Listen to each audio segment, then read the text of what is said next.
everyone, this is Zam, place 124. Hi guys, today we're going to be reading 1 Kings 7. Okay guys, so here's the thing. Apparently I actually skipped over this. I don't really know why. It may just have been an error or something. But apparently it either didn't upload or I just decided to skip over it. So I'm going to go ahead and do it today.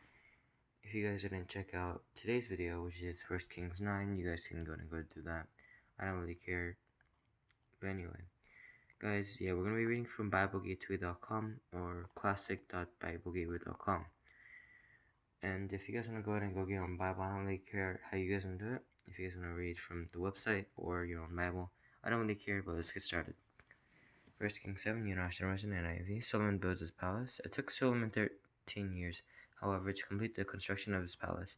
He built the palace at the forest of Lebanon, 100 cubits long, 50 wide, and 30 high, with 4 rows of cedar columns supporting trimmed cedar beams. It was roofed with cedar above the beams that rested on the columns. 45 beams, 15 to a row. Its windows were placed high in sets of 3, facing each other. All the doorways had rectangular frames. They were in the front part in sets of 3, facing each other. He made a colonnade 50 cubits long and 30 wide. In front of it was a portico, and in front of that were pillars and an overhanging roof. He built the throne hall, the hall of justice, where he was to judge, and he covered it with cedar from floor to ceiling. And the palace in which he was to live, set farther back, was similar in design. Solomon also made a palace like this hall for Pharaoh's daughter, whom he had married. All these structures, from the outside to the great courtyard and from foundation to eaves, were made of blocks of high-grade stone, cut to size and smoothed on their inner and outer faces. The foundations were laid of large stones of good quality, some measuring 10 cubits and some 8. Above were high-grade stones cut to size and cedar beams. The great courtyard was surrounded by a wall of 3 courses of dressed stone and 1 course of trimmed cedar beams, as was the inner courtyard of the temple of the Lord with its portico. The temple's furnishings. King Solomon went to Tyre and brought Huram, whose mother was a widow from the tribe of Naphtali, and whose father was from Tyre and a skilled craftsman of bronze.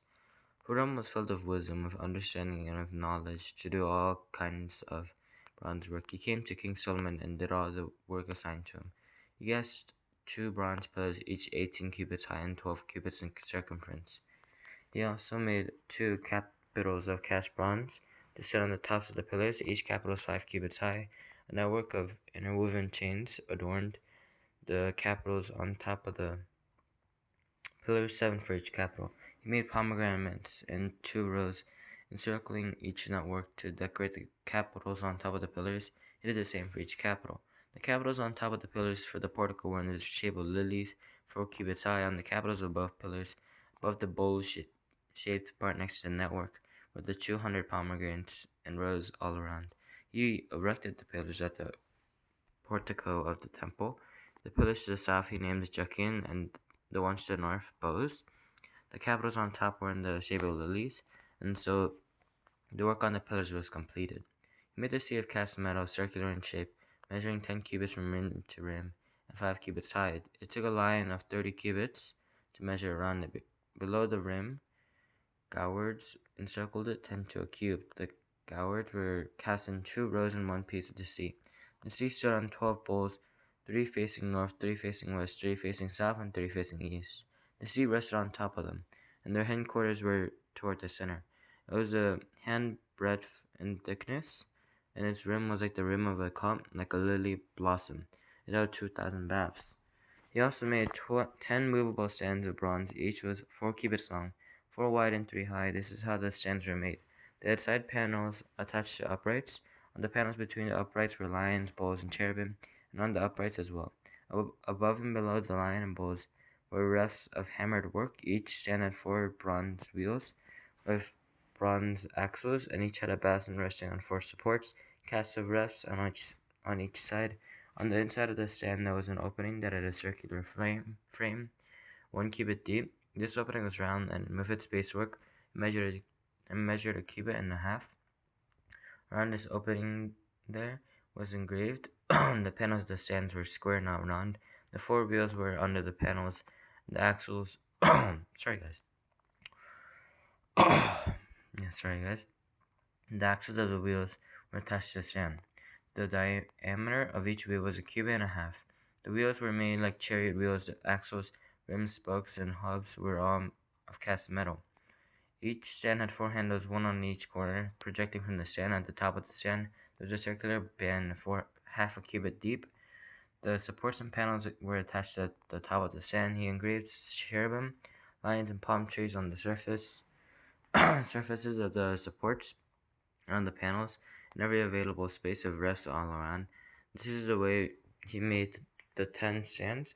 They were all cast in the same molds and were identical in size and shape. He then made 10 bronze basins, each holding 40 baths and measuring 4 cubits across, one basin to go on each of the 10 stands. He placed 5 of the stands on the south side of the temple and 5 on the north. He placed a sea on the south side. At the southeast corner of the temple, he also made the pots and shovels and sprinkling bowls. So Hiram finished all the work he had undertaken for King Solomon in the temple of the Lord. The two pillars, the two bowl-shaped capitals on top of the pillars, the two sets of network decorating the two bowl-shaped capitals on top of the pillars, the 400 pomegranates for the two sets of network, two rows of pomegranates for each network decorating the bowl-shaped capitals on top of the pillars, the 10 stands with the 10 basins, the sea and the 12 bowls under it, the pots, shovels, and sprinkling bowls. All these objects that Hiram made for King Solomon for the temple of the Lord were of burnished bronze. The king had them cast in clay molds in the plain of the Jordan, between Succoth and Zaretan. Solomon left all these things unweighed because there were so many. The weight of the bronze was not determined. Solomon also made all the furnishings that were in the Lord's temple, the golden altar, the golden temple on which was the bread of the presence, the lampstands of pure gold, 5 on the right and 5 on the left, in front of the inner sanctuary, the gold floor work and lamps and tongs, the pure gold basins, wick trimmers, sprinkling bowls, dishes, and censers, and the gold sockets for the doors of the innermost room, the most holy place, and also for the doors of the main hall of the temple. When all the work King Solomon had done for the temple of the Lord was finished, he brought in the things his father David had dedicated, the silver and the gold and the furnishings, and he placed them in the treasures of the Lord's temple. Okay, guys, I know that was actually pretty long, I'd say. But I hope that you guys enjoyed, and make sure to subscribe, make sure to click that like button, and make sure to click the bell to know when I post. I greatly appreciate it, and I guess I'll see you guys next time. Bye.